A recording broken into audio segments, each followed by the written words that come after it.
How to make my Greek-inspired lemon chicken tray bake with potatoes. First of all, get a large roasting tin and of course preheat your oven to 200 degrees centigrade fan. Then I'm adding in 750 grams of Jersey roll potatoes. I've just chopped them up to make it easier. Then you want to add in one large red onion, just cut it into rough wedges along with 2 cloves of garlic chopped. Now it's around about 3 tablespoons of olive oil, and then this is gorgeous. I will link it in the bio. It's like a Greek rub, but it's got all the herbs that you need, a sprinkling of salt and of course pepper. Place it in the oven for around about 20 minutes.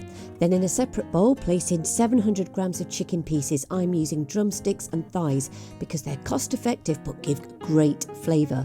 Also add in around about a teaspoon of salt and some black pepper, along with another tablespoon of that gorgeous Greek rub.